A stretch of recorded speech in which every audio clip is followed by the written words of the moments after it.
Doing task flows, all of the different things that eventually I learned was UX. While I was there, I was also working on my doctorate of education, which was a deep dive into women social entrepreneurs. I learned a lot about how they navigated that space, especially as they were getting off the ground. But I think each of these experiences really had a lot of trying to understand different perspectives and apply that in some way, shape, or form. So that led me to UX research. I got into the field and now I work at US Bank, where I currently work on the voice team at US Bank. So just this past summer, we launched the Smart Assistant. It's a virtual assistant that lives within the mobile app. And so I do a lot of multimodal research where we're trying to understand how that audio and text and tap, how they all work together in voice commands. And it's a lot around early adoption. And so how people adopt, how and why people use one tool over another tool. So that's my background. Any questions about that at all? Okay, I'll keep moving. But what I'd like to do, actually, I'm going to go back here. I would love to hear if you could just give me a quick introduction of your name, what you're currently doing, whether it's student work or both, any questions you have about design sprints, and then maybe let's do favorite cereal minus Cheerios. All right, so I'm going to go with the order on my screen. Paul, you want to go next? Hi, my name is Paul. I am actually one paper away from graduating from the UX program at Metro State, the graduate certificate program. I'm working in sales for a board game company, and I'm interested in the design sprint, the Google design sprint specifically, but I'm wondering what other frameworks you've worked in and how it compares to those frameworks. Yeah. That's great. Good question. Cereal? Oh, cereal. Oh my God. Mom's Best Oats and Honey Blend, I think. Nice. Great. Also, I worked as well, didn't work, but I volunteered as an ESL teacher for a few years. So I'm really interested in how any way that ties into your research at all. Oh, great question. Yeah, I can definitely talk about that. Great, thank you, Paul. And next one, Shushan. Yeah, hi, my name is Shushan.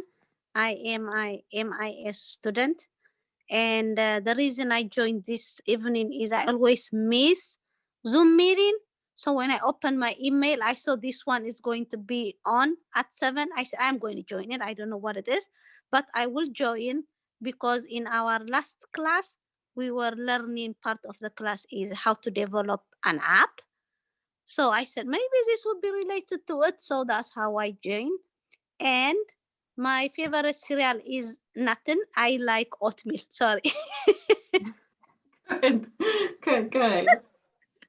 Yeah. That's great. Susan. And MIS, that's the Management Information Systems. Awesome. Our next one, Tamza Miller. Okay, I'm unmuted. So my name is Tamzan.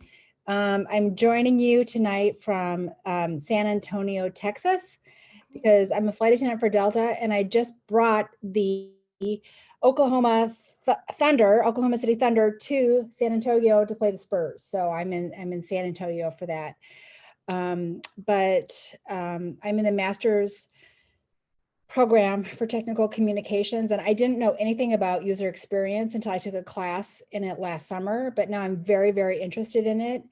I think I had been working in user experience and didn't even know it. So for 2 years, my project down in Atlanta was redesigning Delta's international main cabin service, which included Bellinis and all this fabulous stuff, which COVID ruined. So yeah, I am possibly interested in a career in user experience. And although I really love eggs in the morning, I kind of also like Life cereal. Nice. Yeah. Thanks, Tamza. Vicky. Hi, I'm Vicky. I'm also an MIS major and I'll be graduating next semester.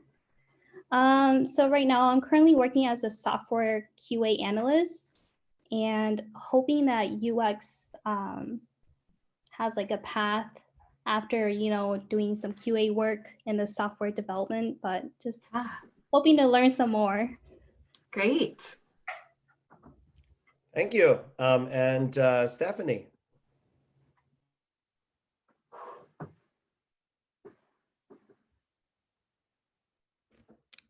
Stephanie, are you there? Maybe we lost her. And it looks like they don't have Stephanie doesn't have a mic icon. Oh, okay. I don't know what's going on, but well, you can That's keep great. Is there any, is that the group? Yeah. Yeah, that's it. Perfect. Thank you all for sharing. I really appreciate it. It helps me a lot just to kind of help answer questions or think through what things to highlight as I go. So thanks for doing that. Okay, so let's just back up a little bit and talk about how the sprint started. It started with Jake Knapp at Google in 2010. And I'm going to be referring a lot to his book. This is the sprint book. This is the model I've used the most often. There are lots and lots of resources if you want to look them up, but I find this to be a great starter. It's a quick read. What I love about it is that he really uses as a team effort. So he partnered with Braden, Kowitz, John Zaratsky, Daniel Burka, Michael Margolis, a whole group to get very different perspectives and lenses on how to run the design sprint. So like Michael, for example, brought in the research lens, but he didn't do it in a vacuum, which I think is great. It's used a lot. So by 2012, he was hooked up with Google Ventures and they use it for a variety of industries and startups. And that's another thing I really like about the design sprint is that it's kind of industry agnostic and product agnostic. So you can apply it to a lot of different things as you're thinking about the different spaces you're working in. The framework looks like this. So it's 5 days. And I'm going to put a caveat on that because you can run it in different shapes and formats, but this is truest to fidelity. It's probably the strongest results if it's run in this 5-day format. So Monday, the first day, whatever day that falls on, is a mapping day. So that's the day where you're really scoping out what you're trying to tackle as a group. On Tuesday, it's a day for sketching and ideating. Wednesday is all around deciding. So which direction are you going to carry forward? Thursday, you prototype in a day, and it can be done. And then on Friday, you actually bring in the customers to walk through whatever prototype you created and get that early feedback. You have roughly 7 to 10 stakeholders involved. The magic number is really 7. You can go more, but the more you add, the harder it gets. And what I love about this too is it's the full design cycle. So within a week, you've gone through the whole process and you're able to really understand a lot in a condensed amount of time. So who to include? There's really 3 roles. You have the facilitator role, the decider role, and the experts. And there's 2 groups of experts that you draw on. But I'll start with the facilitator. So this is the role that I've had the most often.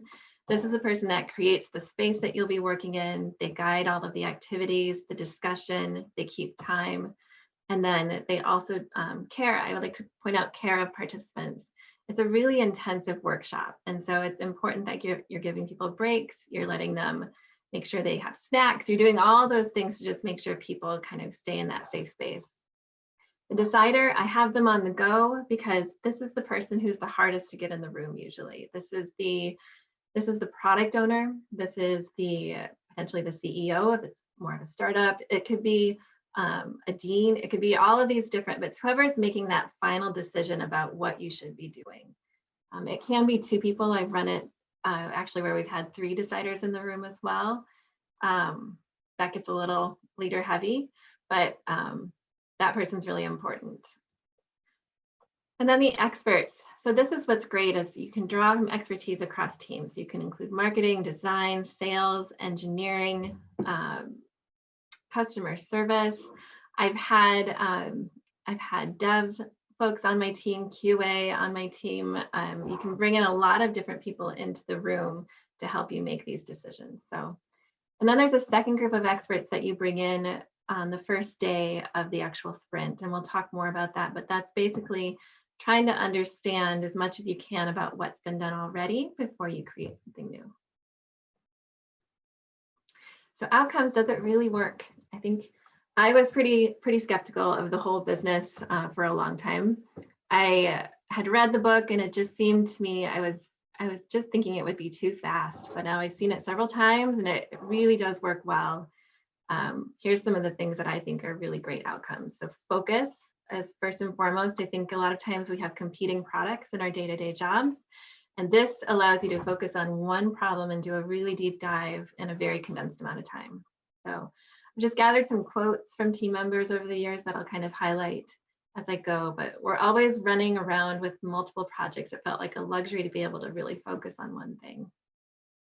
Ideation, a lot of times what I see is that you get a project, people kind of go their separate ways, design, come back together and it's reviewed. And so that ideation a lot of times will happen in more of a silo.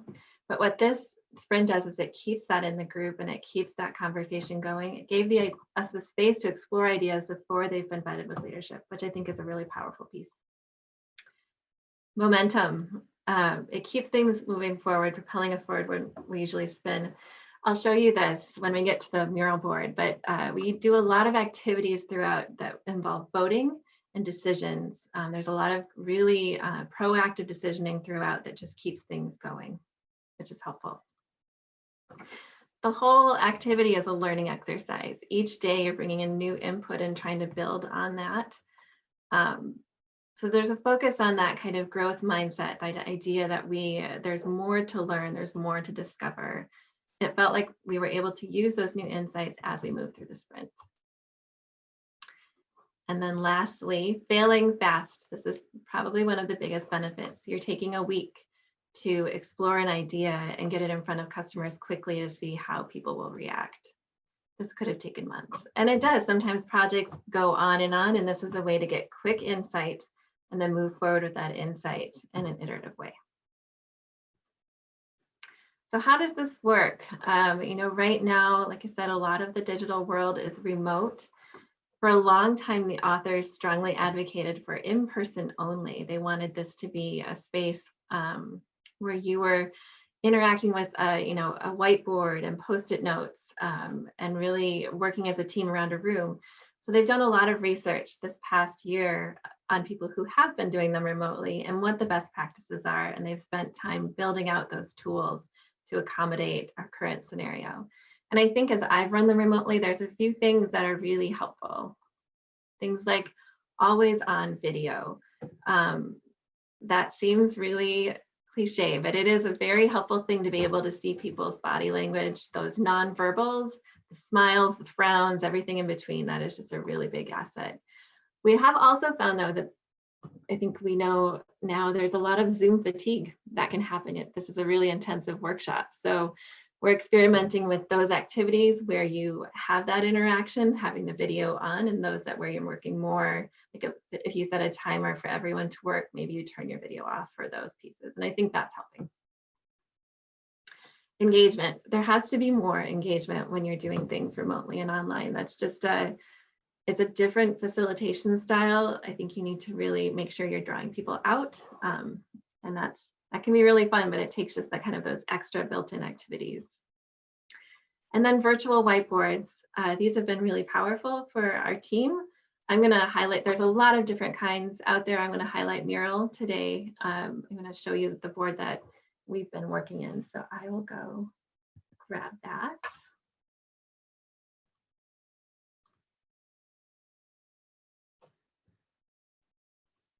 Okay, so can everyone see the Mural board? Awesome. All right, so this is it. This is a template that is already built. If you have access to Mural, you can get access to this template. It changes based on the project that you're working on, but I'm going to be walking us through this board tonight. And as we dive in, I'd like you to start thinking about something maybe that you would like to just kind of test out to see how it works in a design sprint system. So if there's a project that you're working on right now that you would just want to maybe test out to see, I think it's, you know, it might be a problem that you're trying to solve, either a customer problem or a problem that you're having, or if you want to use something in your personal life, whatever you feel like, try to maybe think through an idea, because we're going to workshop that a little bit tonight as we go. So you can see how it's arranged here. You've got the 5 days vertically. You have the day for mapping, and each of these has multiple activities built in, which we'll get a much closer look at here soon. It's all little tiny dots right now. Then you've got the sketch portion, which is the ideation day, the decision day, prototyping, and testing. So that's just a big overview of the board. When you're just getting started, it's important to really set the stage and call out here for the whole group. And this is something I would say you want to revisit on a daily basis. What are you calling this sprint? What is the name of it? And then what are you doing? What is the goal? What is the problem? So I'm going to go ahead. This has just a little bit of a timer on it. I'm going to set a timer for just a couple minutes. Well, let's do a couple minutes. Try to think about an idea. Try to think about something that you would really like to maybe workshop a little bit with this as we go. If you have a pen and paper, great, go ahead and write it down. If you just want to kind of keep it in your head, that's great too. So feel free. Also, I'm going to use a sample one here that we can do as a group.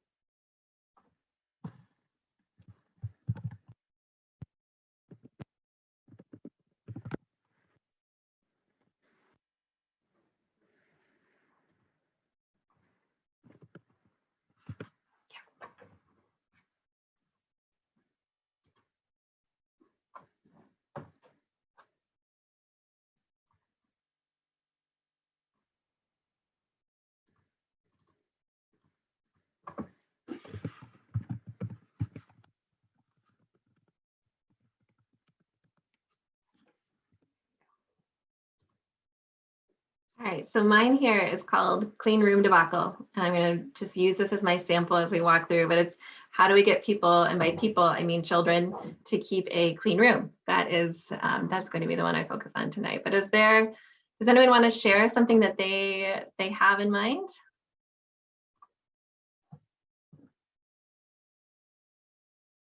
Does anyone want to share an idea that they'd like to workshop tonight? And if not, that's okay. I'll keep moving. Anyone wants to share with your idea? Yeah, that's all good. Okay, I'll keep moving. So then you would put your team here. So this team is the group of people that you've invited for the full week. And then here is where you actually put the experts that are coming in to join you. And that's kind of nice to have that lined up so people can see it ahead of time. You can see here the agenda. So this agenda, and apologies for my driving if I zoom too fast or slow, but ultimately here you can see kind of what each day entails. It's great to kind of keep those check marks going as you go so people know where they are in the process. I like to spend a good chunk of time at the beginning explaining the sprint. So this area here is wonderful. You can see some of the same things I've already shown you just in kind of what to expect day to day.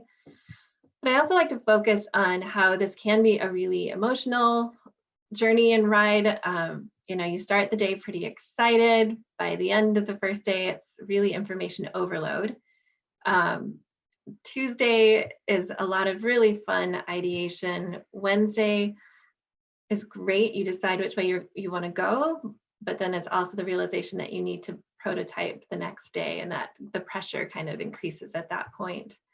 Feel a lot of relief by the end of the day Thursday, and then Friday you get to watch it in front of customers, and that can make you all over the board as you see how people actually respond.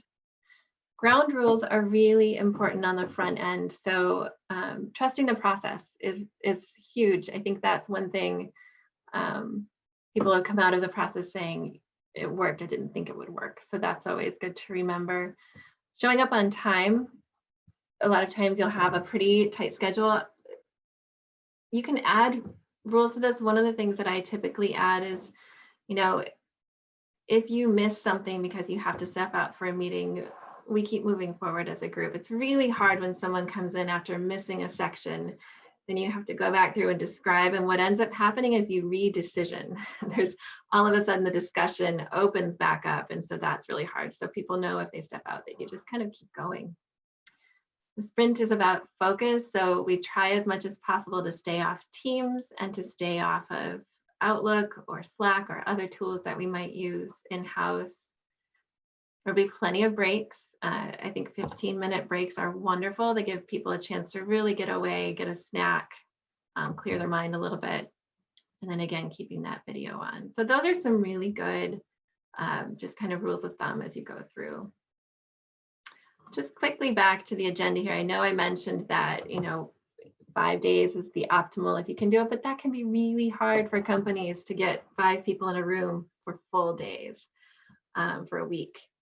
So this is a half-day model that I've run before where we split it up. For example, this is kind of day 1's activities over 2 days. Same with day 2's, day 3's.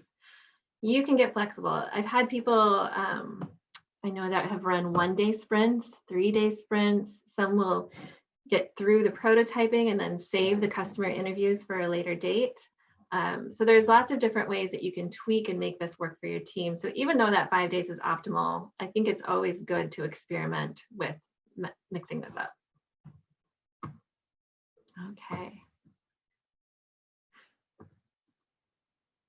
So the big thing that sets the tone for the day on that first day of your sprint is setting the long-term goals. So where do people want to be in 2 years' time? Where is their, what is that goal? So again, as you're thinking about your idea, maybe kind of jot something down if you'd like to around what you think that long-term goal might be.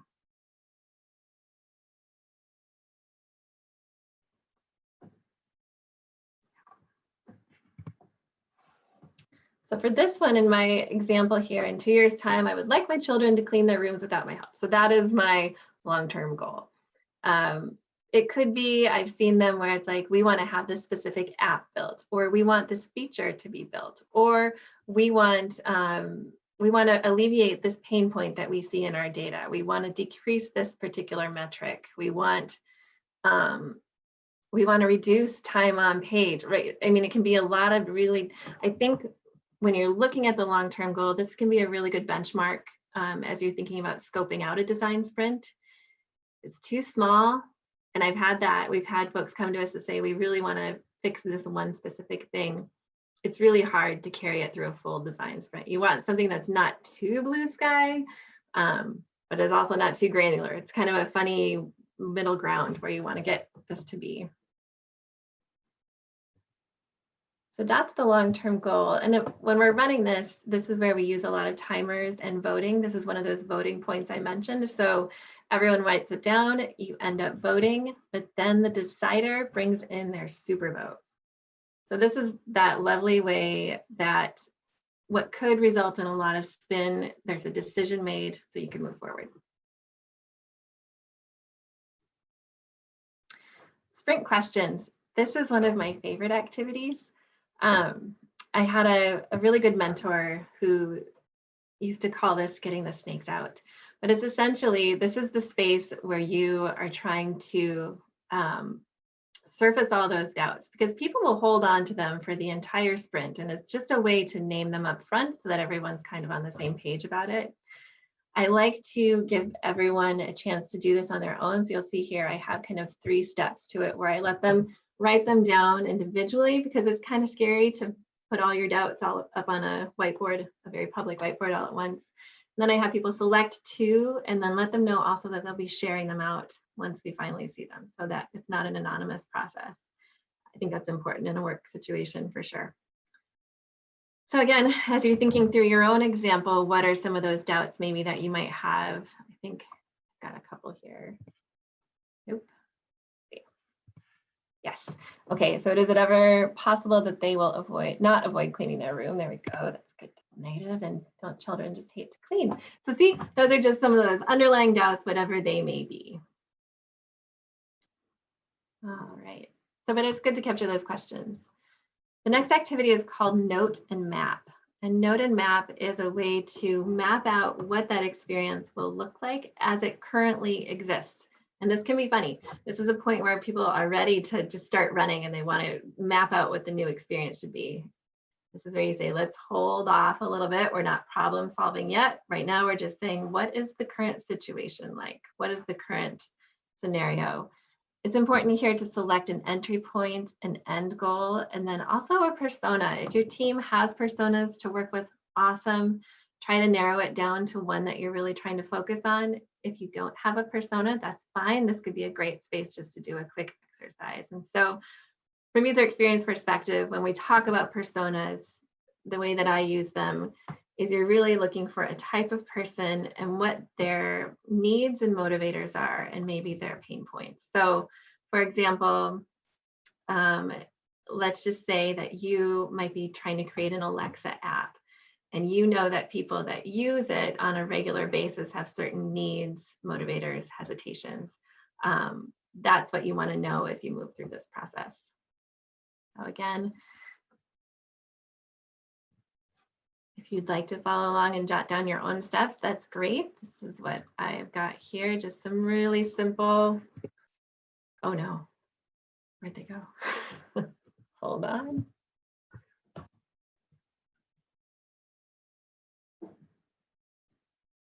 Ah, there we go. Okay. So yeah, in this case, I tell the kids to organize their rooms. I listen to protest. Oh, there we go. We work together on it for about 5 minutes, and then they abandon and I end up organizing the room. So again, kind of a silly example, but that's just, it shows you very specific actions. And I think this is an area too where people can use a lot of descriptors and really get off course. So describing this as one step per action can be helpful. And then you bring that down here. So you create this map, and this becomes the source of truth for the rest of the design sprint. So you are writing out what the current experience is before you try to understand what you would like to change.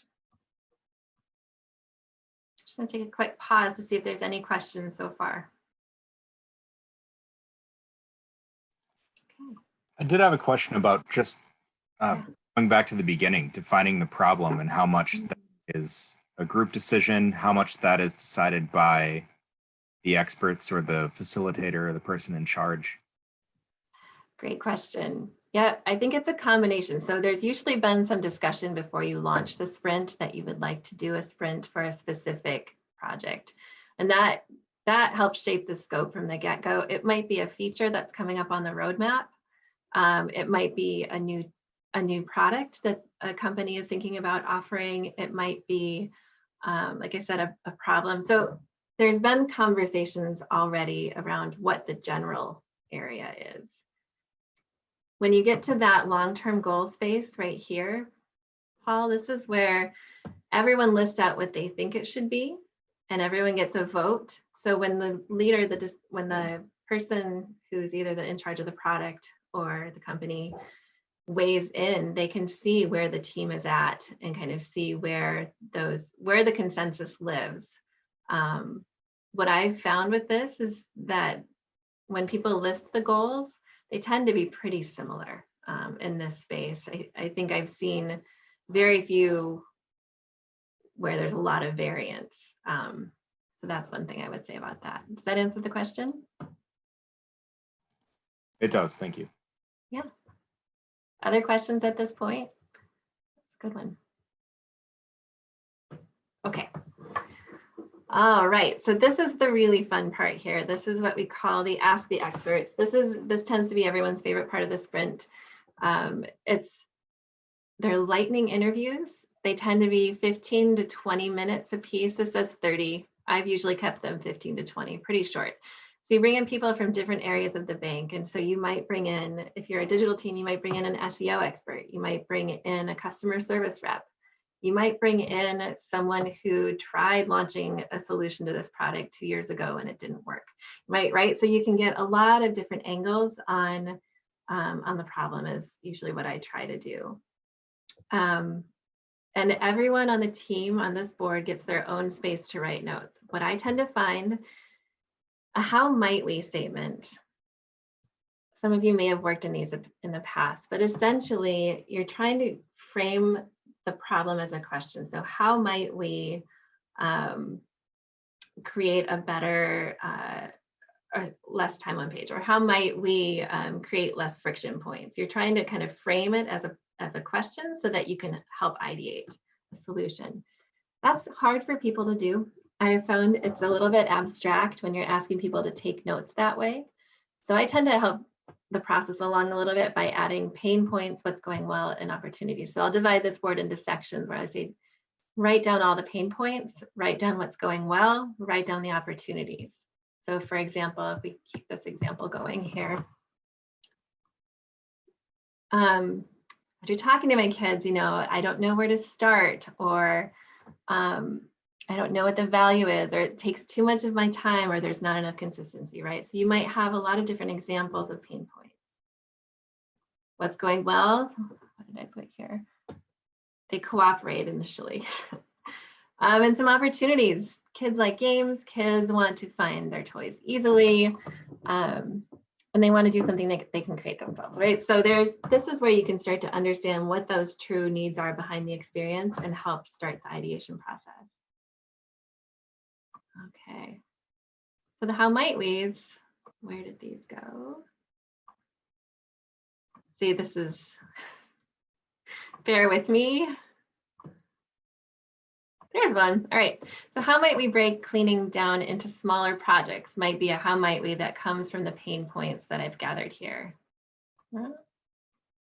How might we use an app that kids can access themselves and be a little bit more in charge of their experience?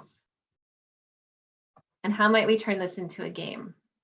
So that just starts that creative thinking. When you frame it as a how might we, it starts those creative kind of ideation processes. So it's really valuable to frame this up this way.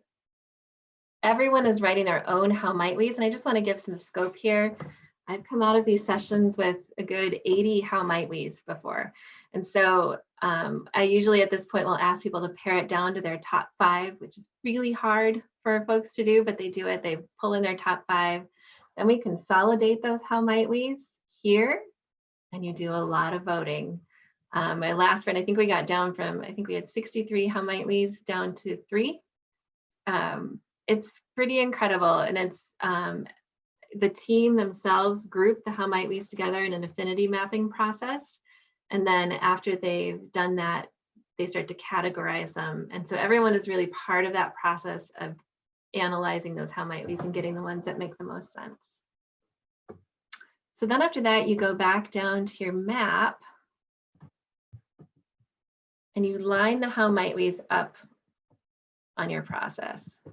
So I just took one of mine there. So how might we create a game to encourage cleaning, right? That's kind of that, I put that as that first step, but your steps, they could be at any point of the process. This to me right here is the biggest moment of the day. So you've selected your top how might we's, you've lined them up with your map, and then it's up to the decider to come in and say where they would like you to target the focus for the rest of the event. So we're just going to say that that's where we targeted our focus.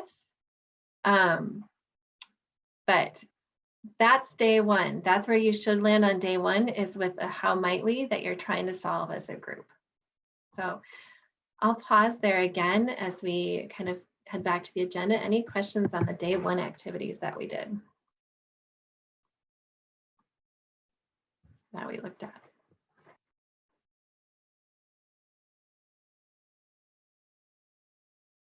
Great. Okay, so then we go to day 2, which is sketching.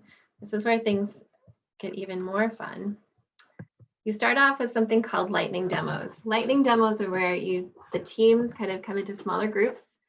I've done this in groups and pairs or individually before, where you send people out and you look for examples of how to solve the problem. The one caveat is that it can't be in the industry that you're in. So for example, if I'm in banking and when you're doing this lightning demo piece, when you're looking for examples, You can't look at any banking examples. And the whole goal here is to kind of get away from competitor analysis, but to explore ideas in other industries that might tackle a similar problem in a different way. So here you can see some examples. And what you do is you grab screenshots, you bring them back to the group, and you find out what did we like about these. So for here, I like that they've incorporated photos. In this one, there's a clear illustration of service on the home page. The titles are clear and impactful. These are all pretty UI related. There can be other types of things that you're using as well that might be that you like.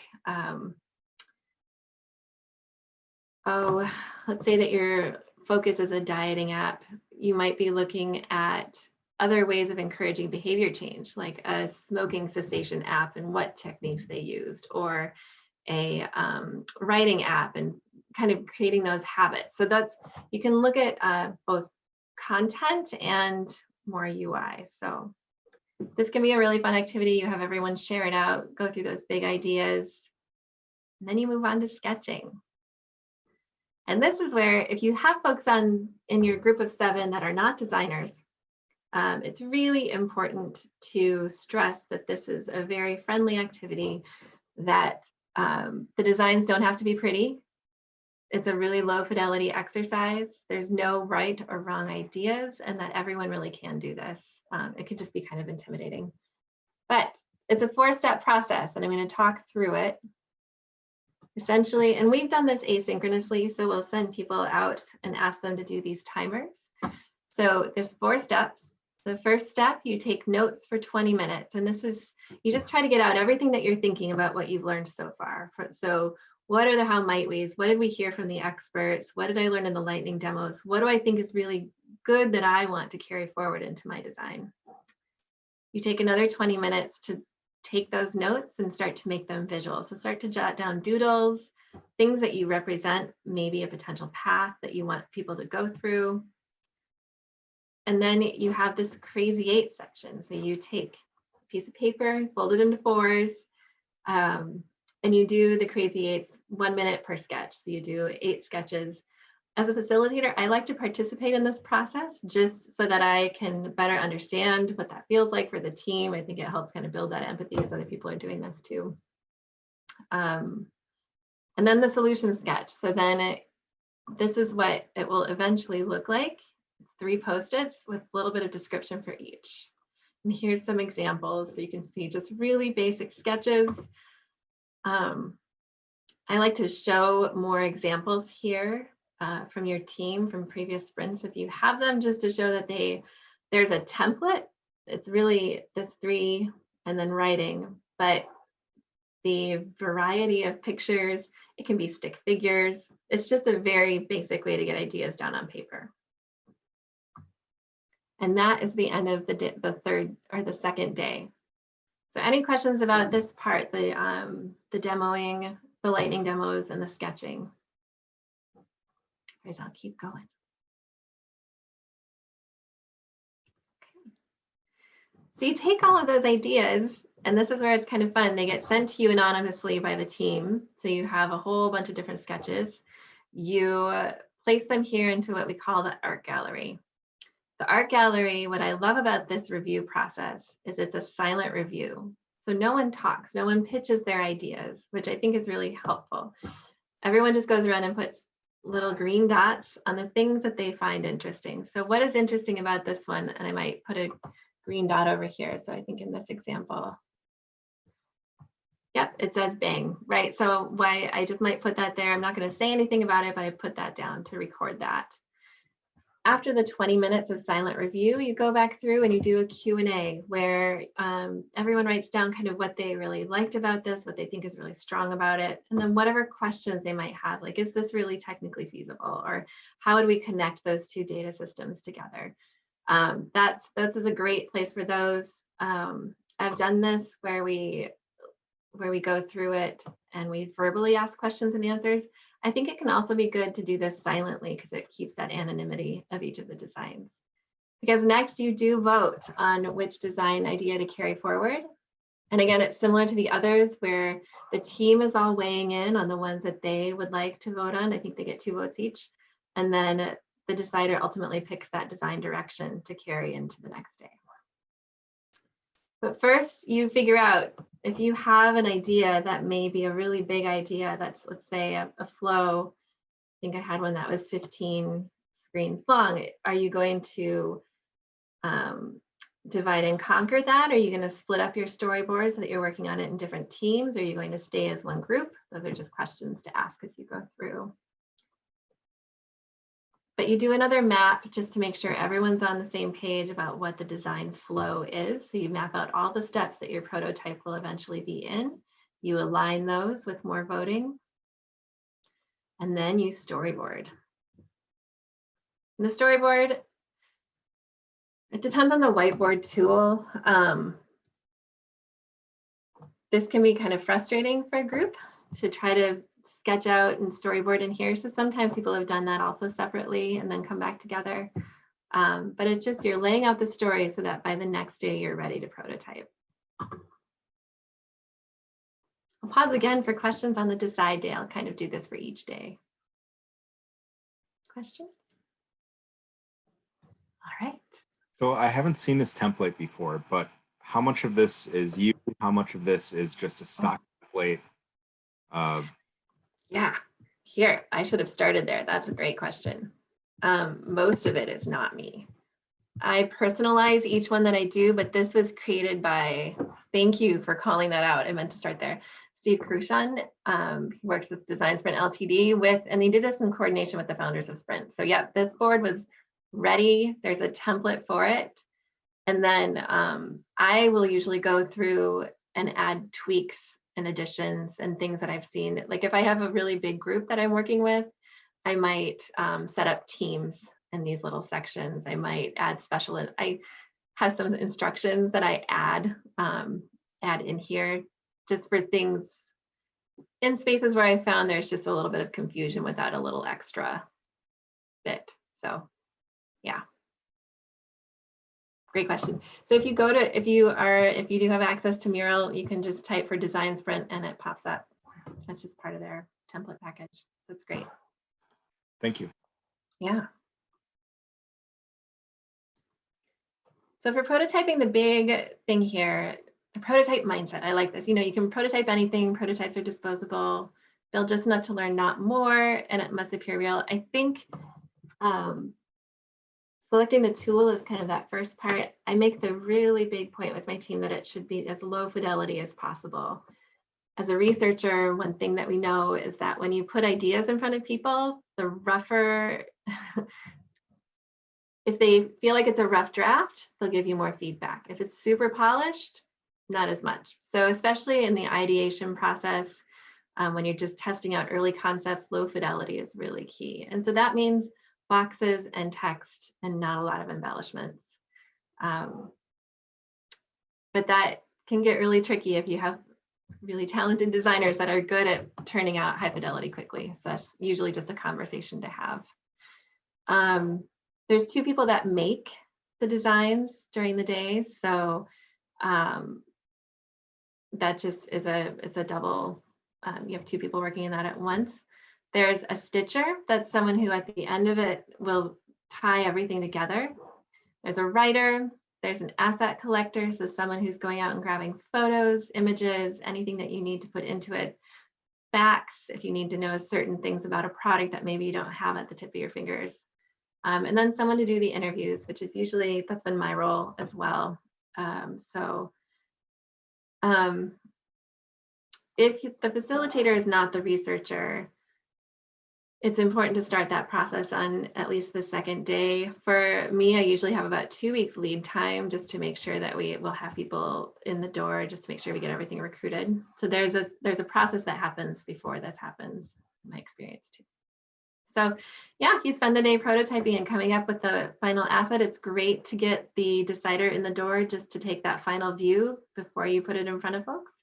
But so a run through 2 or 3 in the afternoon is usually a really good thing to do. And then on the last day, there's the testing. I love this template. We've been using this a lot. This is, it's almost a heat map of customer responses. So you go from, it's color coded into big fails all the way to worked perfectly. And that way, when you zoom back out, you can kind of see where the patterns are, if there are patterns. I found that team members really like this note-taking strategy because then they feel like they're really collaboratively taking notes together. So they can see when someone pops a quote on the board, they know they don't have to write it, or they are like, oh, that was interesting to you too. So it's a really collaborative way to take notes. And then there's follow-up. I always do a debrief with my team following the sprint to see what went well, what was challenging, what are opportunities to change it for next time. I really stress that we're always learning and making these better. So I think getting that feedback out early is really important. We also, there's a set of data to analyze. And so that's something that usually as a researcher, I take away and do that analysis. The team has already done a lot of it on the screen, so that's a great place to start. But then I think one of the other things that I've seen work really well, because people are super motivated after this experience, because they've gotten that feedback, you'll see them want to run with the next iteration as soon as possible. And so another thing from a research perspective you can do is to set up rapid iterative testing following the sprint. So it's a way to just keep that momentum going. And what that looks like is you maybe have a day to kind of refine the prototype, and then you bring people in to test the next day, and another day to refine, or you can spread that out. But that can be a really good way to keep it going. So I'm going to move back off the board. Before I do, any questions about this or anything I've talked about so far? So I think you said you read the book first and then moved on to this board. Yes. Was there an aha moment with the book that moved you away from other, I'm guessing since they're using the word sprint, this is somewhere in the Agile universe. Is there something in the book that made you think this is the one I'm going to use and this is the answer? Yeah, I think we just really wanted to try it. So the book, again, it's a really quick read. It's very inspiring in terms of like, it's like, oh, we could actually maybe try this and see how it goes. I think the aha for me has always come in this first day, watching all the how might we's come out. It's just really fun to watch people kind of take, because it's the other thing that I've seen happen a lot in scoping sessions when you're starting to design a new product or a new feature. Constraints come in the door right away, right? You usually have people that have tried things and they have all of that knowledge and they bring it right to the table. And so this doesn't happen as much as it should, I don't think. So it's fun in here because everyone's trying to keep that at bay a little bit, which I just think makes it a lot more fun to design.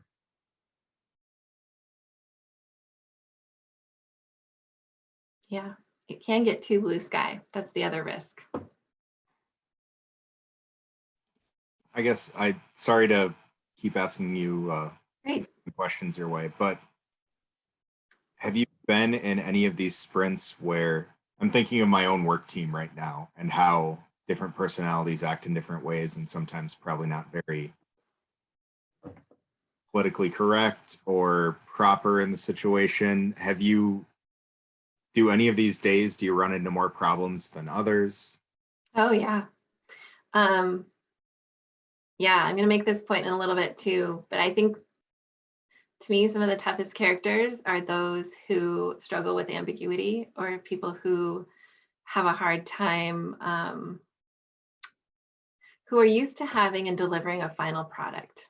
And I think that's been the culture of UX for a long time, right? So if you have a lot of personalities that want something very polished before they show it to anyone, which I think a lot of us do, that's a challenge because you have to constantly reiterate, this is just an idea. This is not a final product. This is a space where we're trying to learn before we commit a lot of resources to a final product. So that's a challenge. I think, so I've been doing a lot of work this year where I've brought different teams together who have never worked together before. And that's really interesting because usually one of the teams has designed a version and then another team is trying to either redesign or create it in a different channel or something like that. And then you have the ownership issues start to come out, right? So I've designed this thing for these reasons. It's my baby. So the way that we've worked around that is that we usually get through the decision point, and then this is a good point to kind of split the teams back out. So at this point, when you start ideating, storyboarding, or not ideating, sorry, when you start storyboarding a new experience, that's where it's good to kind of keep people that are super invested, have them take a step back, and then you bring them back in at the prototyping and the customer interviews. Those are two I can think of. Thank you. Yeah. Okay. I'm gonna hop back in here and then we talking about Q&As as we go.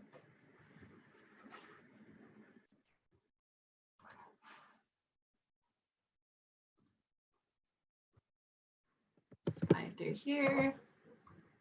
Sorry, everyone. This is Shushan. I just want to let you know that I have to leave now. Thanks for joining. And thank you. Thank you for joining us. this. Have a good evening.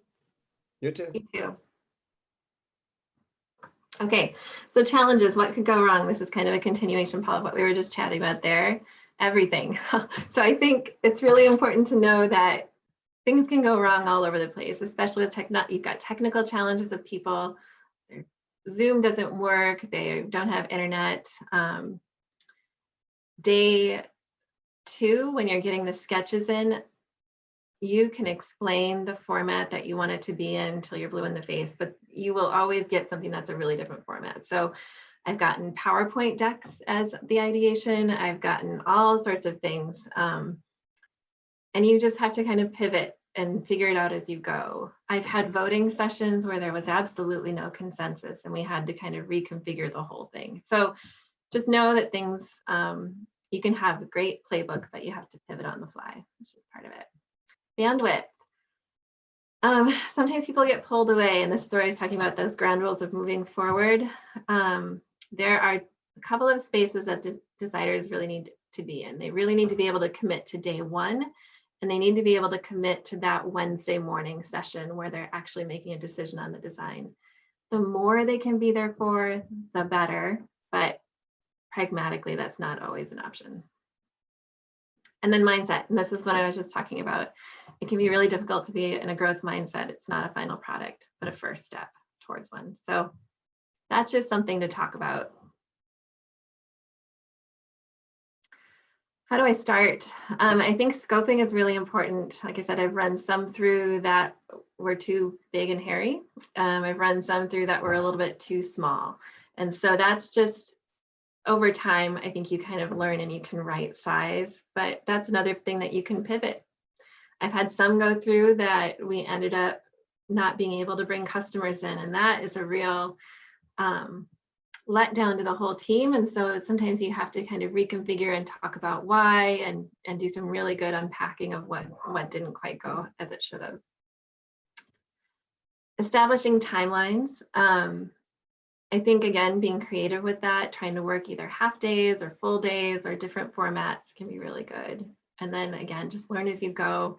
Everyone I've run has been a little bit different. So that's just the nature of it. And so questions, and I know I had a question too about this in comparison to other frameworks. So let me make sure I get to that.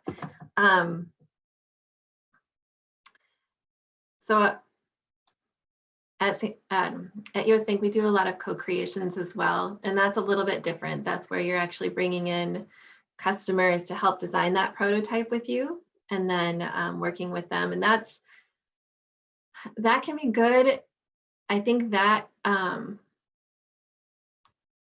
it just depends on where you're at in your design cycle. To me, you have to be really willing to know that you're going to come out with a concept that needs a lot more work before it can be moved to delivery. So that kind of depends on where you're at in your timeline.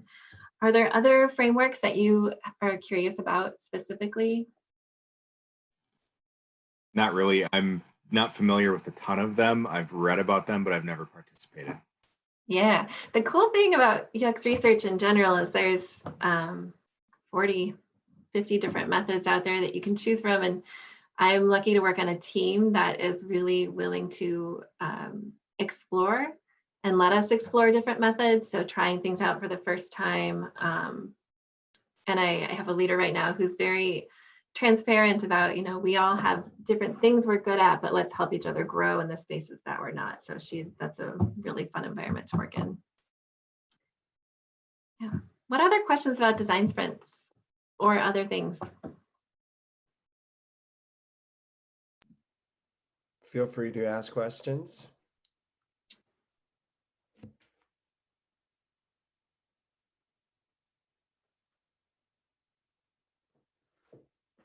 Or about, UX design research in general? Yeah, about anything. That's, yeah, happy to talk about it. I got to work in design for a little while at the start before I shifted more into research. So How would you say the similarities and differences between this and agile development? oh yeah. So I also work in an agile environment where that's a whole other, sprint. And we have worked out that half-day model to fit within an agile sprint. So the 2-week agile sprint, we run that half-day framework within that. And that's worked really well. I've worked on teams that have month-long sprints and teams that have 2-week sprints. I think if you're, writing your stories and kind of keeping it, to me, it all just depends on how you break things down. So you can have research projects that span that month, or you can just break down the stories a little smaller and do them within 2 weeks. I think it's all about learning how to break down in size, which just takes time. Yeah. I really like the Agile framework for that. I think it's really helpful for adding transparency to the work and for communicating capacity. So I'm lucky to work in a space that loves research, but I have to be able to say well, I would love to do those 5 things, but that's going to put me over capacity. So. Mm-hmm. Thank you. Yeah. Yeah. There was a question. Oh, go ahead. Go for it. I just want to make sure there was that question about teaching and how that's factored into my work. And I think it's there all the time. The design principle of progressive disclosure, right? Of this idea that delivering things in small bits people learn much better. They are able to digest information better. So whenever I'm delivering research results, I take a lot of time to break it down into concepts that people can actually hold on to. I think that's really important. Same with facilitation. It's a similar, I have to say, when I first started doing these, I was like, oh, it's like lesson plans. You just have to adjust on the fly and that flopped. So let's try something else. That definitely enters in a lot as well. Mm-hmm, mm-hmm, mm-hmm. I'm curious too about your role as a facilitator and how you deal with, everyone in UX talks about how they're helping people and they're making the world a better place. And then you see, I don't know if you've seen the UN report, but it's called I'd Blush If I Could. And it's about virtual assistants and how they're sexualized and gendered. And Yep. pretty much how tech in Silicon Valley has been awful to anyone who's not in the majority. Yeah. Do you see your role as the facilitator as someone that calls that back or pauses for equity? How do you deal with that? Awesome question. Yeah, I was so pleased and a bit surprised because I worked in the nonprofit ed world for a long time before I started. I've only been in corporate for a few years. And when I started with this team, that was front and center. The idea of gendering, the idea of yeah, how people are more violent towards voice devices that use a woman's voice. And right, that's all there. So that was very much part of the conversation in terms of how we named the tool, in terms of what voice selection looked like. So that doesn't quite get to the facilitation piece, but I think facilitation is absolutely about that. How do you make sure all the voices are at the table? How do you make sure people are heard? How do you make sure you're not, I'm always, especially, and even just on one-on-one interviews, trying to make space for introverts or people that are not necessarily going to let their story be heard easily, trying to give them that time and that space to share their story, I think is really important. And then, that's where, from a persona perspective, trying to make sure that you're representing different perspectives and having marginalized perspectives on your team. I mean, that's really where it starts, is having that on your team, but also in who your participants are and being really cognizant of that as you go to. Yep. So, and especially then for this particular exercise, when you're thinking about bringing in those people to talk to you about the product, who are you bringing in? And what is that lens that they bring to the table? And how can you diversify that? Yep, I think that should be part of it all the time. Yeah. So the email inviting us to this session talked about bringing artistic skills into UX. I was wondering how you feel they fit into the process. Artistic skills? Yes. Yeah. So tell me a little bit about what you think artistic skills means. Well, I guess it could be anything from design to drawing to painting to arranging, color matching. The art is a really huge umbrella. I ask because I'm an art major and a technical communication minor, so Yeah. Yeah, no, that's really great. And I think that what a cool combo for you. That's awesome. I think that especially when you're doing the ideation piece, is probably the closest. I don't know. I think art, though, in my mind, it's again about trying to understand different angles on something. It's about using all the information you have to learn to make whatever it is that you're trying to make. And so I see them really kind of overlapping. So when it's not only about trying to gather that information, but then illustrating what that getting those ideas out in a visual format. So yeah, I think that's probably the biggest component. Yeah. I feel like I meandered around that one though. So if you want me to be more specific, let me know. No, that was great. Thank you. I think that's a question that a lot of our students ask, is how much of an artistic talent that they need to go into user experience, because so much of it is graphical and visual and, If you would have told me a few years ago that I would be sketching those 8x8s, I would have laughed, because I never considered myself necessarily a creative person before I started in UX. I think I had those same concerns. But I think it's again about letting go of the polish and letting the ideas just come out. And there's a lot of vulnerability in it. There's a lot of just being that safe space of, it's okay to just start somewhere and build from there. As soon as you had the 20-minute blocks and the 80 ideas, it was like, oh, that's my 2D design class all over again. I know how to do this part. Oh, that's great. That's cool.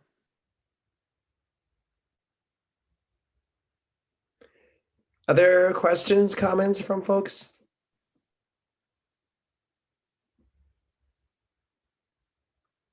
Well, I have one in general. So how would you characterize the differences between UX design and UX research? Yeah. So one of the things I'm really happy about is that I got to start out in a more of a generalist role, because I think it gave me an appreciation for both, for all the different roles. Now, I would say the role that I had there is probably differentiated into about 6 different roles at US Bank. And so to me, you use a lot of the same processes, a lot of the same discovery, a lot of the same questions that they're very similar. You know, trying to understand from what are those user motivations and behaviors.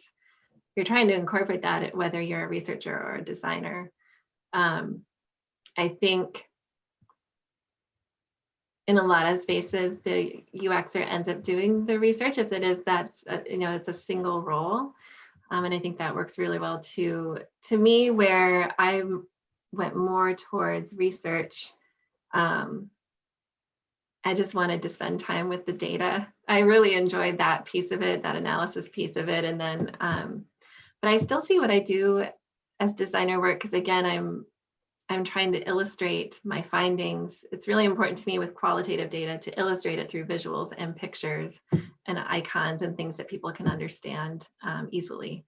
So yeah, I think there's a lot of overlap between the two. Thanks. Yeah. I know you said that this was agnostic of industry, but I'm thinking of Tamzan, which I was in a class with you and you mentioned the project that you worked on, and it's just fascinating. I worked in restaurants for a long time. It's wonderful. But how is it really agnostic? Do you see this working better for software design? Do you see this working better for customer experience? Have you used it in all things? Yeah, good question. I would say I've more used it specifically with digital. So that's been my experience, and that's probably what I can speak to the best. The book has a lot of examples of other industries that they talk about. So they'll talk about, I know there was one of the famous ones is a robot that delivers toothbrushes in hotel rooms. So that was much more of a service example that they used. I've spent some time in service design. We didn't use this framework in that, but I think there could be some really interesting applications. I've worked with employees on the employee side for a while, and it was, we were producing a lot of documentation for them in terms of helping customers. And I think you could do that. I think you could design documentation that then you could float out with people as well. Yeah, but I can probably only speak best to that digital piece. So it's a good question.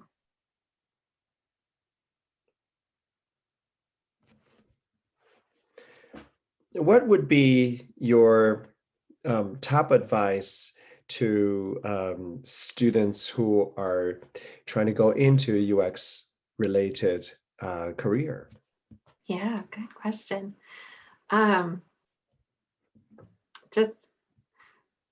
It's awesome. I don't know, that's probably my first thought, is that it's a wonderful journey and I really love the profession. And I think, you know, when you're trying to get in, there's things like the portfolio to try to develop. And I think that can be really intimidating up front.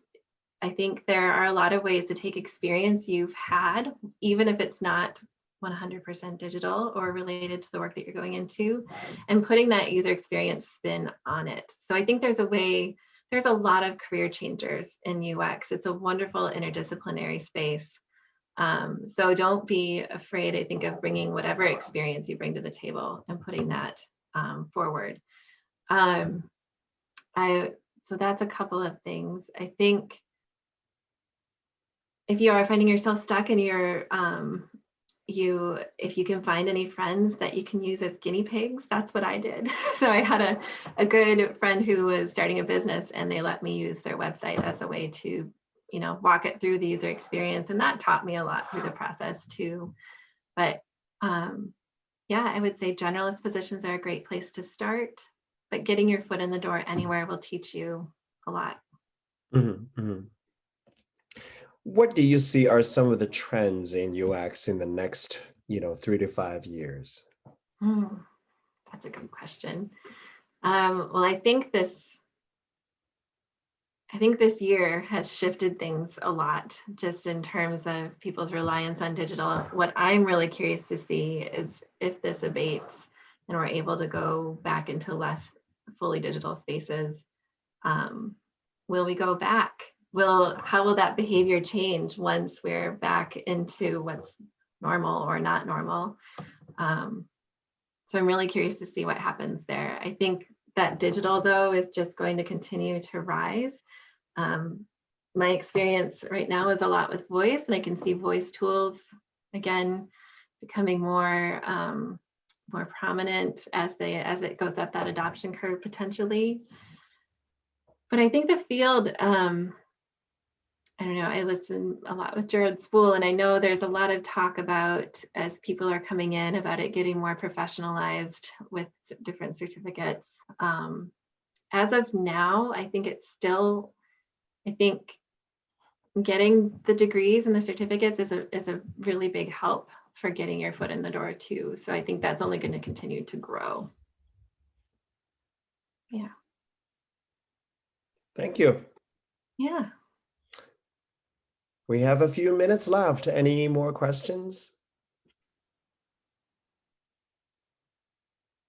Well, hearing none, I would like to thank Kim Herrema for a fantastic talk and an introduction to a relatively new way of doing things. Pleasure.